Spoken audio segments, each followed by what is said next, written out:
How's it going, everyone? You're listening to Free Kick, the official AFLW fantasy podcast.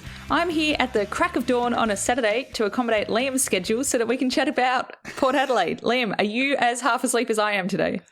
No, because I am an early bird. This is well past my wake up time. I am ready and raring to go to talk about Port Adelaide.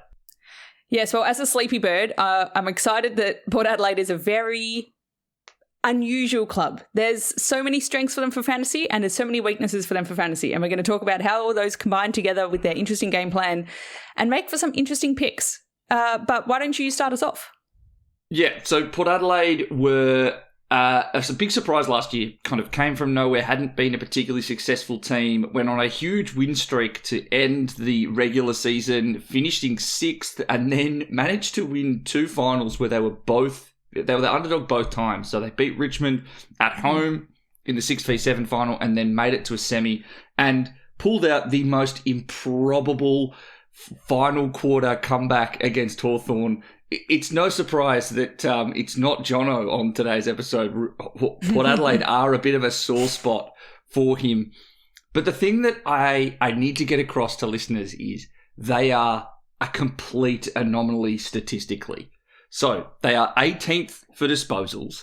They are first for kick percentage. They are 18th for handballs, 18th for disposal efficiency, disposals per turnover, intercept possessions conceded, disposals per opposition tackle, and 18th for marks. The thing with the marks point, though, if you look at the number of marks they take, which is 25.9, the gap between them and 17th, which is Carlton, which is just over 8, is the same gap between Carlton at 17th and North Melbourne at 7th in the league. That is ridiculous. That is, and then also if you look at their metres gained per disposal, which just says that they love to kick the ball long, they averaged 18.6 metres per disposal. The next highest is 16.7. That gap to second is the same gap between second and 12th. They absolutely blow everything out of the water in the way that they play. They are completely unique. They look to go for contested disposals and then surge, long kick down the line. Do not pass go, do not collect $200, do not do anything else, just get the ball forward at all costs. Yeah, so the stats really tell it all. And I kind of had a read of these and I was like, what am I actually making out of this? And I've put some downsides and benefits. Downsides is that they've got a low overall number of disposals. So not great if you want to dispose of fantasy points. Good news, though, when they do dispose it, they kick it. So you get the upside there. Bad news, though, is that there's no key star. So it's all kind of distributed amongst the players. So it's hard to know who's going to pick. Good news, they've got a really young list. So someone's going to break out. There's going to be a share of those points going to at least one person. And then also we saw them surge to the final. So the team's going to be improving this year. The share of fantasy points are going to be improving this year. It's just who does it go to? They've got a really tough fixture because they finished last. So that's bad for the first few rounds of fantasy points. But then they've got so many injured players. So there's so much opportunity. It's like, I don't know where we're landing with this. Sorry, I know you're the analyst today, but I was like, I have to share my confusion. No, and it's 100% true. Like, yes, they do kick the ball a lot, good for fantasy points, but also they have only ever had one player once average over 80. They had the lowest first and second combined highest scorers fantasy average last year by a large margin. They also had the highest fantasy scorer, and Abby Darrick is the team's highest fantasy scorer, and she's the 18th. Like, Port have the lowest highest. So it's just, yeah, it's an interesting one. And I wouldn't be expecting a change because of the fact that they made finals. So it's not like there's a big push and drive to change it. It's just going to be maybe some subtle differences and a bit of reshuffling because they have had some fairly large ins and outs. So Ange Foley, Maddie Carrick, Hannah Dunn, Liv Levicki, all not playing and have retired or been delisted.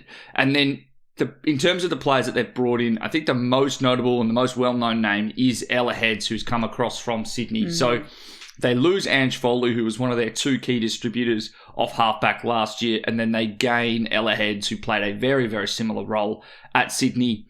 The one player that they're probably going to have to look to try and replace from their list internally is Liv Levicki, who came in and played a fairly important role for them as the deepest marking target, and then rotating onto the bench, and then also chopping out Matilda Schultz in the ruck. So there is going to be a little bit of a reshuffling in that team. They're also regaining Lauren Young and Indy Tahoe, both of whom were injured with ACLs last year. Now, Indy Tahoe looks like she will be back to play round one, whereas Lauren Young might be 4 to 6 weeks into the season, which is devastating, because if we were doing this episode and she'd been fully healthy, the number one pick for this episode would have been an absolute slam dunk. Yeah, and unfortunately we were so hyped up about Lauren Young at the start of the preseason, started recording our content ahead of time, of course, because we have to. And then we got the news and we're like, damn it, we've mentioned Lauren Young so many times already. So yes, confirming she is not playing. But also just another injury that we've had in the preseason, Caitlin Wendland has done her ACL and will be inactive. She was someone that I at least had in my fantasy side last year, as well as probably quite a few other people. So yeah, the ins and outs really breed opportunity. Just throw to the interview now. Speaking of opportunity, where should we start with the most relevant fantasy picks? We should probably start with the interview. To hear more about some of the most interesting player movements and how Port Adelaide are shaping up for this season, Will had a sit down with Ash Woodland earlier this preseason. G'day everyone, and welcome to another fantastic interview. We've got Port Power star Ash Woodland with us today. Ash, how are you going? Good, thank you. Thank you for having me. No worries. Thank you so much for coming on. Last season was a really exciting one for Port Adelaide. You went from 1 or 2 wins in the previous 2 seasons to making a prelim final. That must have been really exciting for the playing group.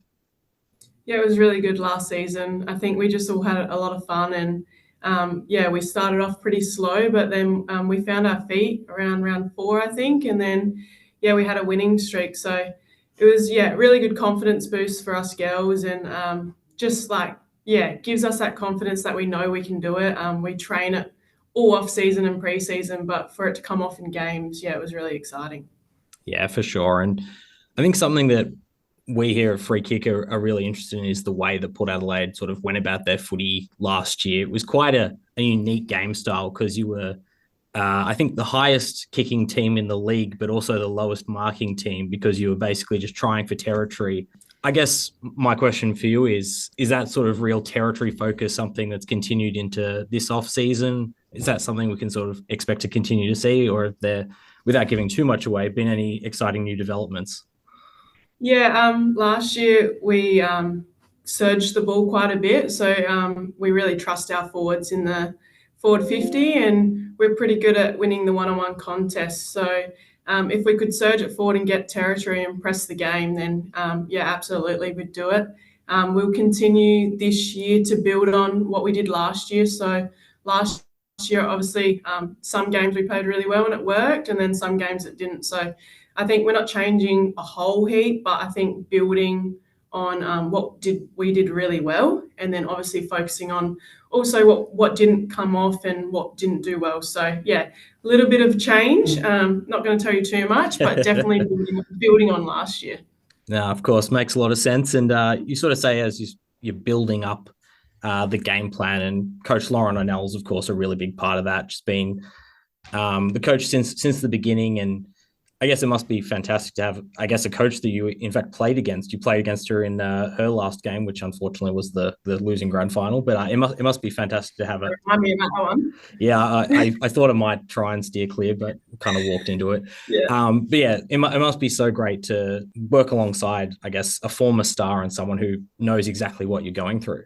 Yeah, absolutely. So Loz played AFLW too, and she captained Carlton in the first few years. So she has a lot of knowledge behind her, and we really trust her in the game plan. So, just building on that last year, and our line coaches as well have been amazing. So, I think, reminded me of the grand final that I lost against her. And I think, she mentions it a few times, but she's a really good coach. And we all have trust in her. Yeah, that's fantastic to hear. And it's kind of hard to talk about Port Adelaide without that strong Adelaide connection. Of course, we've now got Justine Mills-Robinson, who's now just been announced as the captain of the day. That must have been very exciting. Oh, it's amazing. I love Jusie, and she's just a natural leader. And I think she's just taken on the role last year as well. She stepped up seamlessly with JC obviously having those injuries. But I think everyone just looks up to Jusie and naturally follows her. I think she's the kindest person, and she knows how to get you up and about as well. So I think it's a great new role for her, and I'm really excited. I think another former captain and a great of your club is obviously Erin Phillips, who recently was put into the Hall of Fame. It must have been strange, I guess, last year not playing alongside her for the first time, really. And I suppose, how was that leadership void filled, I guess? I think everyone just stood up as soon as Erin left. Erin was a great leader, and I was lucky enough to play alongside her for a few years, and I learned a lot from her. She's an elite athlete, and she has been for a long time. So learning those qualities from her was amazing. But I think as soon as she was retired, I think a lot of people stepped up, which was really good for the club. We have a young group, so to have everyone stand up and balance out the team, I think was really good for us last year. I think it's almost a little bit funny that all you needed to make a prelim was just to get rid of the best player to play the game. That's I don't think it happened like that, but for sure. You've got plenty of your former Adelaide teammates, as we've said, bring plenty of experience, and you've also got brought in Kirsty Lamb last year to help out what is quite a young midfield group. How much was her influence felt last year, especially helping out young stars like Shanae Goody and Abby Darrick? Yeah, I think Lammy brings a lot of experience. She just understands football so well, and I think she does the little things really well. And the one percenters, the blocks, teaching like the leading lanes in the forward line. She's mainly a mid, but when she comes down forward, she's always looking to block for a tool. So just really knowledgeable in that area of the game, and just being able to pass it on to the younger ones. I think, she's really come in and shown why, she's a great leader, and she's been, amazing for this group. Yeah, fantastic. And you must love the leading lanes that she produces. The Power does have a really strong forward line with Gemma Houghton up there, and Julia Teakle, who had a real breakout year last year. So that must have been a really enjoyable thing for you. Yeah, we've got a really good forward line. I love our forward line. It's a good group. So Gemma has a lot of speed, and when you know Gemma's got the ball, she's looking for goals, and most of the time she kicks them. So, and Julia Teakle, she's stepped up amazingly. She doesn't miss a set shot. We call her Deadeye. So nice, Deadeye Julia. So we know when she's got the ball that it's in good hands. Fantastic. And I suppose, speaking of the forward line, there's a young talent that we really didn't get to see last year in Lauren Young, who many were really excited to see. Unfortunately, had the injury, missed the year. How's she shaping up, and are you looking forward to lining up alongside her in the forward line in the near future? Yeah, absolutely. Lauren Young's a gun, and most of SA know that as well. So we're really excited to see her play. She's doing really well with her rehab. So she obviously had that ACL last year. So she's ticking all the boxes, and she's looking really good on the sideline. So I can't wait to play alongside her. Yeah, that sounds fantastic. And I guess young talent really is a bit of a trademark at the Power. Last year, Matilda Scholes absolutely starred, won the Rising Star Club Best and Fairest.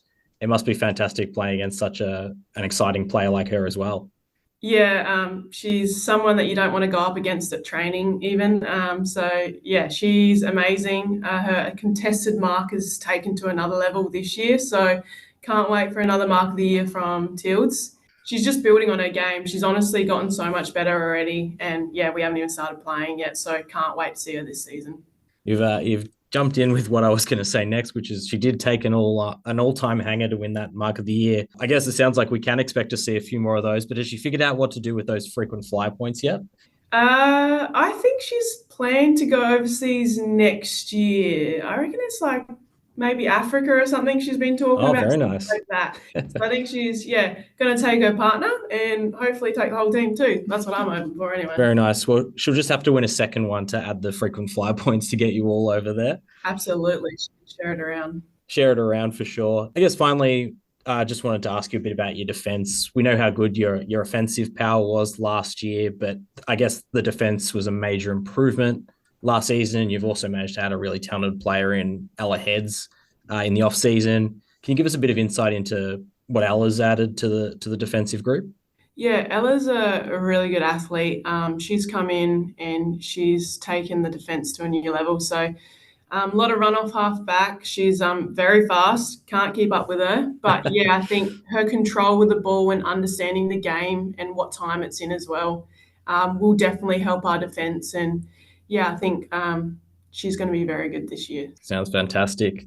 We'll probably just leave it there. But the one question we do love to finish on is who's tearing up the track this preseason? Who looks set for a really, really big year in 2025? I'll name a few because I can't name one. Very good. Tilde, so Matilda Scholes. We'll go with a defender. I'll go with Ella Heads, and I'll go with a forward.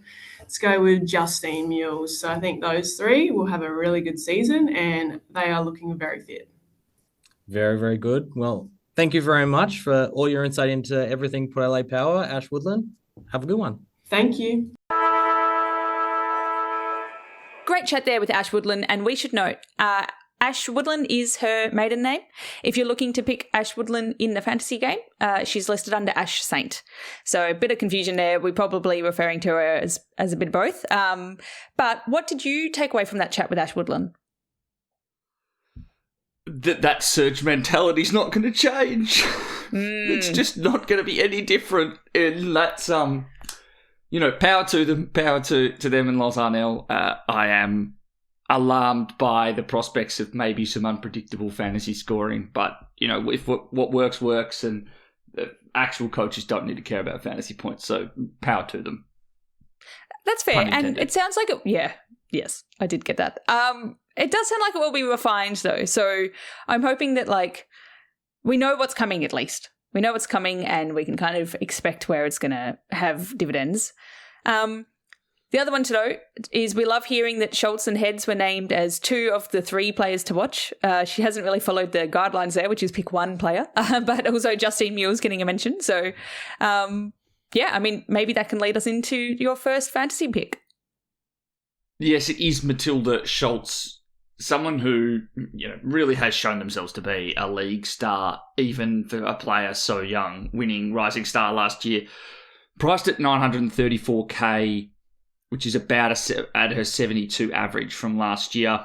I think the reason why I like her is no more Olivia Levicki there. There isn't really a dedicated backup ruck on that list. We've seen Ash Woodland Saint play a role in that respect every now and then. I wouldn't be surprised if maybe a Julia Teagle is doing that a little bit as well this year. Gemma Houghton. But I think the fact that there isn't another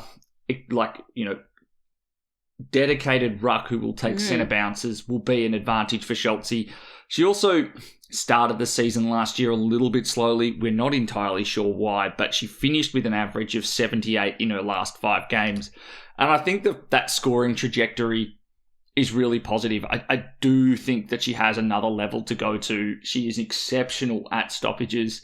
I think that her ability to win the ball below her feet, take marks, still be looked for the 3 handballs that happen a game for Port Adelaide is a good sign. And I think that if you're not going to pay up for Mim Strom, I think that Ali Morfitt and Matilda Schultz sit in a very similar bracket of young ruck who really does dominate at stoppage and could generate a lot of fantasy points from them. Yeah, I agree. I mean, she is the 2nd or 3rd highest priced ruck, but that's for a good reason. She's got that great aerial ability. We saw her take Mark of the Year as well. Amazing photo coming from that if you haven't seen it. But her contested possession skills are elite, and if Port are doing more of the same, we can't help think that that's going to be good for her opportunity, getting the ball in her hand. And I mean, of the Mark's points I know there are, they're sitting 18th for marks, but I believe Matilda Schultz takes a chunk of them. I think you're correct. I obviously came well prepared for this. So she's 4th overall in scoring for rucks last year. But if we look at marks, she finished, maybe not as high as we would have liked. Not inside the top 20 for marks for rucks overall. Yeah, but fair. if we look at Port Adelaide in total, just listen to me using the beautiful website that is Wheelo. If you are looking to do your stats analysis, and all of the stats, the team stats, they're all from absolutely on the fly. Wheelo is an absolute godsend. I always knew Port Adelaide were weird, but once we got the team stats from him last year, I was like, now I know what I'm doing. Yeah, Matilda now Schultz, I can really prove it out. had 1.2 per game. The highest was Shanae Goody with 3 a game. And then the next highest player who played most of the games was Ella Bogue at 1.7. So has a share of the marks. It's close enough for me. I do think, though, that, and another reason that probably we haven't talked about enough is the rule changes that we're going to see in the ruck line. We're going to see less waiting for the ball to be thrown up and waiting for rucks to nominate. And so I think that the more mobile rucks will be in a better position to be able to make it from stoppage to stoppage and really impact. So a younger ruck like Schultz, I do believe, will benefit from that more so than some of the rucks who are kind of later on in their careers. Yep. I do think she's an interesting pick for a player, though, because she both has that consistency. Like, even though she is coming into her 3rd season now, her first 2 seasons, she had personal development, obviously, but her fantasy scoring was quite consistent over like the whole season as an average. And so I think she's got that value and headroom, but she also has a decent consistency that you can pick in and like kind of know what you're going to get from her. So I think she's a very solid first pick. Then we move into something a little bit more... In terms of things unknown, we don't really know what we're going to get from them, and that's Ella Heads. And I've thrown in Molly Brooksby at number 3. So these are 2 halfbacks and the 2 players that I expect to be the predominant ball users off halfback for Port Adelaide this year. I'm going to set aside the ridiculous statistical profile for Port Adelaide and just say that Ella Heads was down in 2024 on what we'd seen from her in 2023. She got dropped. She got thrown up the wing.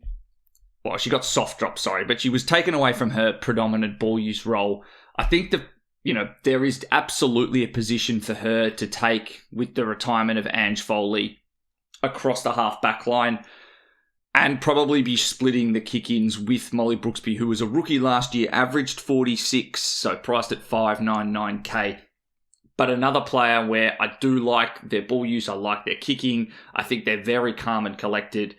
My question is, are they going to kind of cut across each other? Ella Head's 60 average is probably down on what we expect from her, but is she going to be able to do much better than that in a team that doesn't prioritise marks from behind centre or value much kicking that isn't directly straight down the ground? Yeah, these 2 are interesting because if you take the whole Ella Head situation out of it for a moment, Ange Foley and Molly Brooksby last season. Molly Brooksby was the first for rebound 50s, averaging 5.5, and the first for kick-ins, averaging 48 over the season. Then Ange Foley is sitting a close second. So 4.7 average rebound 50s, 43 kick-ins. And so out of those 2, without the Ella Head situation, I'm like, Molly Brooksby looks like a great pick. There's like room to grow. Ange Foley's not here anymore, even more kind of step up, kind of doing more of the same. But then when you add Ella Heads in the equation, it's like, where is that Ange Foley share going to go? Because it could either go to the, developing younger player in Brooksby that's stepping up a role, or it could go to the known head that they've traded in for a reason. Known head, Ella Heads. Ha ha ha. It's hard to say, but I think Brooksby's probably, if I'm picking one of these 2 players saying where is where's the fantasy potential from Ange Foley's retirement going to go? I kind of like Brooksby better because she's 180k cheaper. Her ceiling, both of their ceilings are like 40 points above what they're priced at now. But coming in at a lower price for Brooksby just gives her more potential to rise there with less risk of the price. Absolutely, but I would say a lower floor too. I think that by virtue of being a younger player, I think that the addition of Heads as a free agent too probably gives her a little bit of a boost. And, we've seen an okay ceiling from Brooksby. She had a 67 in the finals, which is well above their price at, and also had a 72 against Richmond in week 5 last year, which I believe were actually a tough team for defenders. So there is some ceiling, but I think we've seen more from Heads in their time. So it is a definite tough one. It's one that I'm going to be looking not even at the fantasy points in the practice match, but actually just in the interplay and who is used more predominantly as that central point if they do actually try and take any marks in D50. I'm going to be fascinated to see. I think that there is value for one of these two players. I don't think there's going to be value for both. Yep. Yeah, and then moving on to Piper Window, who is a very interesting player and someone that was very popular last season. What are you thinking about it this season?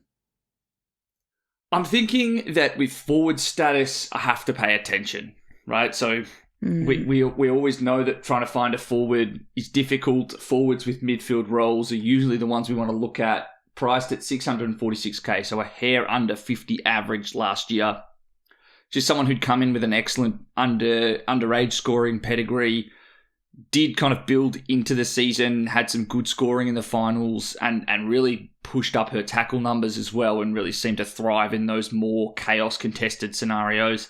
It's not one that I feel particularly confident in saying, yep, absolutely, she's going to rise that average. I know exactly why. I don't know if I can predict exactly what the midfield balance is going to look like at Port Adelaide. But I do think that if Port Adelaide likes a lot of contested possessions, a lot of kicks, a lot of tackles, Piper Window fits that profile perfectly. The other question I have is I don't know how the interplay between her and Abby Dowrick will go, because I think that Abby Dowrick has a very similar statistical and kind of playing profile, if maybe a little bit more of a long kick, and that's kind of what Port have sought to leverage. I think that Piper Window could push over 60 this year if she's given a chance to grow as a second-year player. And in the forward line, you're getting up past 65. You're getting pretty close to the top 5, the most relevant player blanket. So I think that this is a player that I'll absolutely be watching. Yeah, when we first saw some of the listings come out, she was one that got an immediate highlight, being like, oh, we love that. She played mid-forward last year and increasingly kind of midfield, technically in the back half, but then kept her forward, or got a new forward status rather, coming into this season. So that's exciting because we expect her to probably be playing more midfield than she did back into last season. So I think of all of the Port rookies that made an impact last season, she's probably the most attractive one to carry on into their second season as a decent pick, probably because of that listing change. Her max is she's priced at about 50. We saw her home and away max at 70 last season, so that's pretty good. And then got up to a 73 in the finals. So kind of showed a consistent ceiling there that's 20 points above. But I think she's one of the players that falls under this banner of the fantasy potential growth comes from being a young player coming into their second season, as well as possibly a little bit of a role change. But I think she'll have some increase throughout the season. We'll probably look back and be like, oh yeah, she went up 15 points. But it's hard to say exactly where that 15 is coming from. Yeah, it can only really come from a bit of a reshuffle. I don't see her taking on one player's role specifically that was more high scoring. And I do think we have to apologise. No Shanae Goody in this episode, and she was the other rookie that we all owned from Port last year. And that's just by virtue of her midfield status, as much as I think that long term, if you're making a keeper league, she'd be the one that I would probably want the most. Yeah, actually, that's a good call out because it is Window being listed as a forward that puts her over the bar to make it into top 5 as opposed to poor Sinead Goody, who was in everyone's side to start last season. But it's interesting you mentioned the Abby Dowrick situation as well.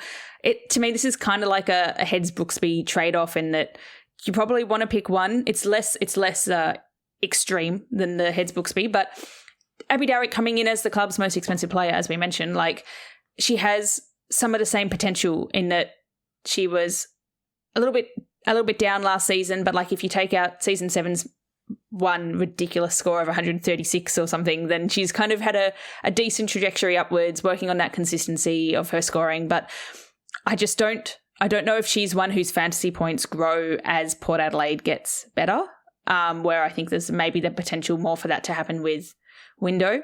So Abby Dowrick's a hard to make a case for, which is unusual for us to not pick the club's most highest fantasy scoring player. Yeah, and I think you've put it well. It's just hard to see where that growth comes from. But in terms of growth, I think that the final player to mention is Ash Woodland Saint.